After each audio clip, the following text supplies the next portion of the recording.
No vídeo de hoje eu vim contar um pouco sobre como é a eutanásia na Holanda.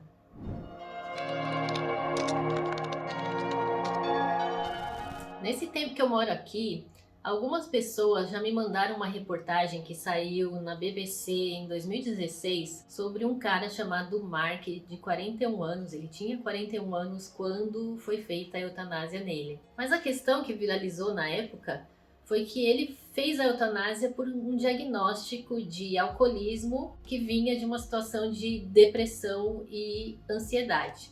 E aí se virou uma discussão enorme de como é que faz eutanásia num cara porque ele é alcoólatra. E a família na época foi muito questionada de ter autorizado, né, de ter de alguma forma compactuado com essa eutanásia, porque também, né, uma história que viralizou, sei lá, no mundo, que eu lembro de ter visto essa história já há bastante tempo atrás também. E deu uma sensação de que a eutanásia na Holanda é uma coisa que você chega lá no médico e fala: e aí, doutor, tudo bem? Quero fazer uma eutanásia. E o médico vira e fala: ah, sim, como não? Qual o remédio? Qual o medicamento? Qual a forma que você quer fazer isso? E não é desse jeito, obviamente que não é desse jeito, né? Mas enfim, eu queria trazer nesse vídeo um pouco de como funciona esse processo aqui na Holanda para dar um entendimento sobre essa história da eutanásia, que várias pessoas já me mandaram essa matéria.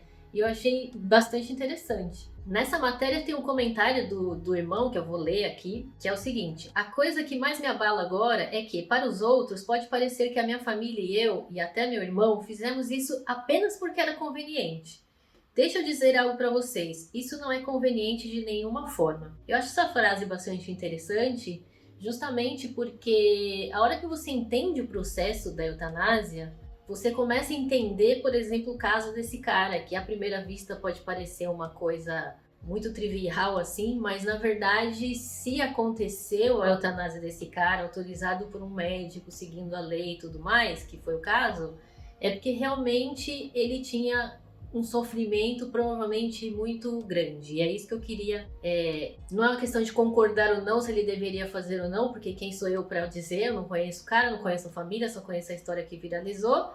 Mas eu acho que é um assunto bacana de se entender. Tem um link no site do governo da Holanda, que eu também vou deixar aqui para quem tiver curiosidade e quiser ler o link na íntegra. Está em holandês, mas se você tiver um plugin do Chrome que traduz, ele traduz o site todo para português, então fica a dica, não só para português, mas para qualquer língua. E tem os 6 requisitos que o médico que vai avaliar, porque o médico precisa, né, a primeira coisa na lei é o médico precisa assinar que concorda com a eutanásia. Na verdade são 2 médicos, mas a gente vai chegar lá. A lei estabelece que o médico tem que assinar, né, a eutanásia, mas antes tem que cumprir esses 6 requisitos. E na verdade são 2 médicos que assinam, mas a gente vai chegar lá nessa parte. O primeiro requisito é que o pedido de eutanásia tem que ser voluntário e bem pensado. Ou seja, o médico tem que entender com a pessoa que está ali pedindo a eutanásia se aquela pessoa está realmente ali por uma vontade própria dela, sem influência de outras pessoas, influência, opressão ou sugestão, etc., de outras pessoas, se é realmente um desejo daquela pessoa de fazer a eutanásia. E que isso seja uma coisa bem pensada, ou seja, não é uma coisa intempestiva. A pessoa deu 5 minutos, está num momento de baixo astral e aí decidiu fazer eutanásia, então o médico vai lá e assina e faz amanhã. Não, é uma coisa que se faz um acompanhamento, se o médico achar necessário pode mandar fazer um acompanhamento com psicólogo, por exemplo. Então o médico precisa realmente estar convencido de que aquele paciente está indo lá de forma realmente voluntária, que ele realmente quer fazer eutanásia e que realmente é uma decisão bem pensada, ou seja, que ele não vai mudar de ideia ao longo do caminho. E existe também um certo convencimento do médico, que a gente vai ver mais adiante, sobre realmente você quer fazer isso. O segundo requisito é que a pessoa esteja passando por um sofrimento sem esperança e insuportável. Então é claro que é mais fácil de entender esse requisito pensando em alguém que tem uma doença terminal, por exemplo, né, ou que tem uma doença incurável. Então, até acho que no vídeo que eu fiz sobre a morte na Holanda, sobre como os brasileiros enxergam a morte, que acho que também é uma forma interessante para rever sobre essa questão da eutanásia, mas eu cito uma pessoa que a gente conhece, que é daqui da cidade, que estava com câncer já muito avançado, que já não respondia mais a tratamento, já estava espalhado por várias partes do corpo dela, e que ela começou esse processo de eutanásia. Ela acabou falecendo antes de receber esse pedido de eutanásia, mas ela é um exemplo, por exemplo, de algo que é insuportável, porque ela já estava com câncer muito avançado, já estava sofrendo muito, já não tinha dificuldade de comer, tinha dificuldade de muita coisa e não tinha cura, não tinha mais o que fazer, não tinha tratamento mais disponível para ela. Então esse é um exemplo claro. Na história do Mark, aqui no site do governo tem uma parte que eu acho bastante interessante. O médico também analisa quanto de melhora um tratamento ainda pode proporcionar e como é difícil o tratamento para o paciente. Então, nesse caso do Mark, provavelmente o médico deve ter discursado bastante com ele sobre essa questão, até onde os tratamentos que ele já tinha feito, que eles mencionam na reportagem que ele já tinha sido internado mais de 21 vezes, que ele já tinha tentado vários tipos de tratamento contra o alcoolismo, a depressão e tudo mais. Então, não é uma pessoa que de uma hora para outra resolveu fazer eutanásia porque estava triste.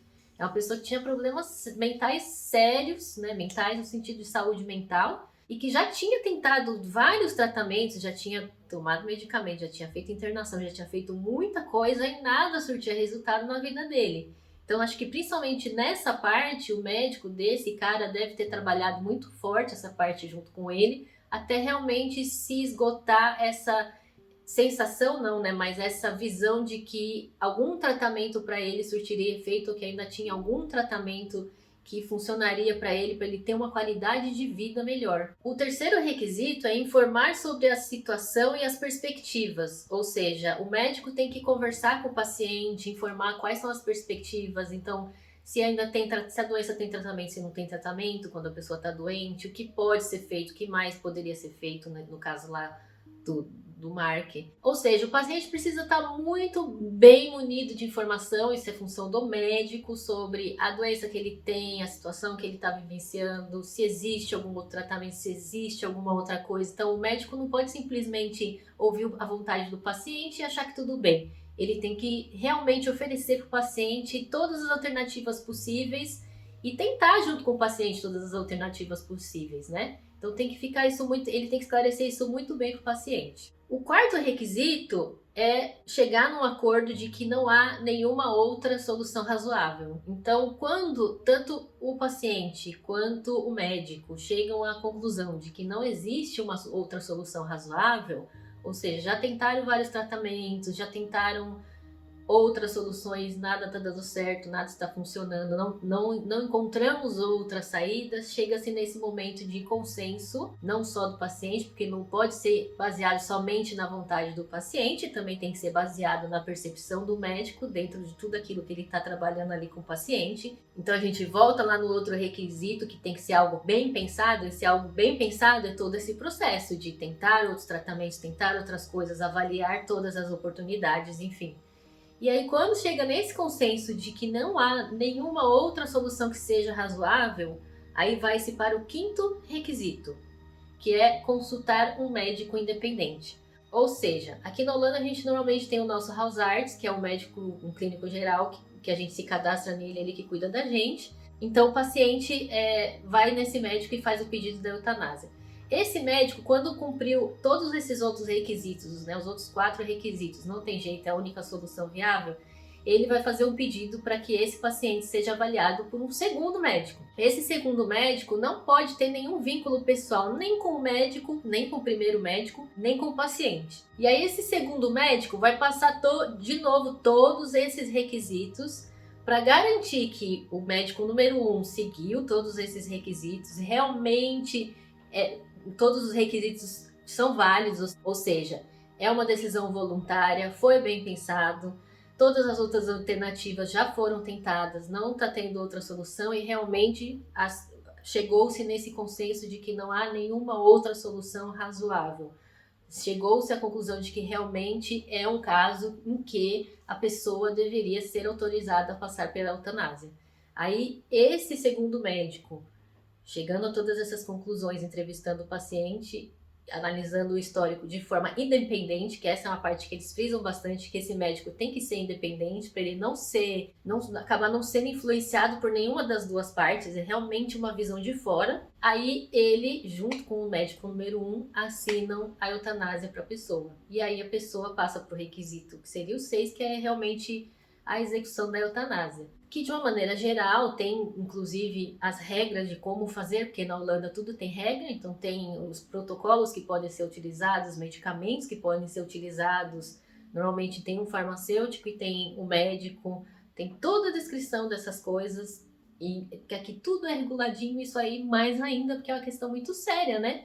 E pelo que eu li assim por cima, eles colocam o paciente em coma, que é para a pessoa não sofrer, e depois disso eles aplicam a injeção com algum medicamento que faz o coração parar de bater. Quando a gente entende que o processo assim é tão sério e tem todos esses passos, tem essa independência de ter um médico de fora, ou seja, não uma decisão unilateral de um médico, é uma coisa bem pensada, é uma coisa bem analisada, é uma coisa olhada caso a caso, é uma coisa que leva um tempo para fazer, então mesmo essa pessoa que a gente conhecia, que acabou falecendo antes de sair realmente a eutanásia, porque é um processo, então mesmo no caso dela que o médico dela já sabia, já vinha acompanhando os tratamentos, então parte do processo já estava feita, que é essa parte de procurar soluções, né? Ainda assim é um processo que leva tempo, e no caso dela também levou um tempo que acabou não dando tempo, a situação dela se deteriorou de um jeito e ela acabou falecendo. Então a eutanásia é uma coisa muito séria. Não é uma coisa que qualquer pessoa chega lá e pede e no dia seguinte recebe. É uma coisa que é levada a sério porque é uma vida, né? Tá se extinguindo uma vida. Por que se vai extinguir uma vida? Não queria, assim, nesse vídeo dizer se eu concordo ou se eu não concordo, porque eu acho que é uma questão, assim, muito particular. Eu não acho que eu teria essa cara, assim, de fazer eutanásia e receber uma resposta que nem esse cara da reportagem que fez a eutanásia e decidiu como ia ser o último dia da vida dele, marcou um almoço de família, se reuniu com a família. Eu não teria esse sangue frio, acho que seria muito... Eu não sei, me dá aflição pensar isso, honestamente. Mas quem sou eu para julgar cada um e dizer que horas que cada um tem que morrer, se a pessoa resolve que a vida é um sofrimento tão grande assim para ela e tem algum médico endossando que já fez de tudo para ajudá-lo e nada resolve? Quem sou eu para dizer o que ele tem que decidir da vida dele, né? Eu sei que eu, da minha vida, eu não acho que eu realmente não teria coragem de fazer a eutanásia. Eu acho que eu teria pânico de pensar que dia tal eu vou morrer, mesmo que eu tivesse, assim, numa situação muito ruim de saúde. Eu acho que eu não teria coragem. Eu não sei nem como eu lidaria se alguém da minha família resolvesse fazer. Sabendo que tal dia a pessoa vai morrer, eu acho que é uma aflição, uma coisa muito louca. Eu não acho que eu lidaria bem com isso. Mas eu acho que as leis devem permitir esse tipo de coisa, porque eu acho que é uma decisão individual, né? Se eu não faria pra mim, mas se alguém entende a vida desta forma e acha que é isso que ela quer fazer com a vida é dela. Não sou eu que tenho que dizer pra alguém o que tem que fazer. Se alguém vier me perguntar, eu vou dizer que vale a pena viver. O irmão do Mark fala uma coisa que eu achei interessante, que começou a mudar um pouco assim a minha forma de ver isso, porque eu acho, me parece assim, né, a eutanásia me parecia uma coisa muito fria, né? Mas aí ele escreveu uma coisa, né? Ele falou uma coisa nessa reportagem que eu achei que faz algum sentido, embora ainda pareça um pouco desesperador para mim, mas enfim. Ele disse o seguinte: meus pais tiveram tempo de dizer adeus e ele teve o tempo de se despedir também. Se ele apenas tivesse atirado nele mesmo ou se jogado na frente de um trem, isso teria sido muito diferente, teria sido cruel. Eu não acho que tem que, né, porque a pessoa quer se matar, tem que dar eutanásia. Não vamos misturar uma coisa com a outra, pelo amor de Deus. Mas eu concordo com o que ele falou. Uma pessoa que já estava numa situação como a dele, que se conseguiu a eutanásia de uma maneira legal, é porque já tinha tentado muita coisa, já tinha feito muita coisa e realmente estava assim numa situação que em algum momento talvez a única coisa que lhe restasse seria se matar. E aí realmente é muito mais cruel até, né? Eu não sei, eu acho uma questão bem controversa. O que vocês acham sobre isso? Porque pra mim, eu entendo e acho que é bacana a eutanásia ser uma coisa legal, legalizada e regulada, né? Porque não pode virar várzea também. Mas ao mesmo tempo, como eu disse, eu não sei se eu faria, não sei como eu lidaria se alguém da minha família fizesse. O que vocês acham? Porque é um assunto bem controverso, né? Enfim, espero que vocês tenham gostado desse assunto que é bem polêmico, que bem polêmico já divide opiniões, né? Claro. Mas enfim, se inscreve no meu canal se você ainda não está inscrito e muito obrigado por me assistir.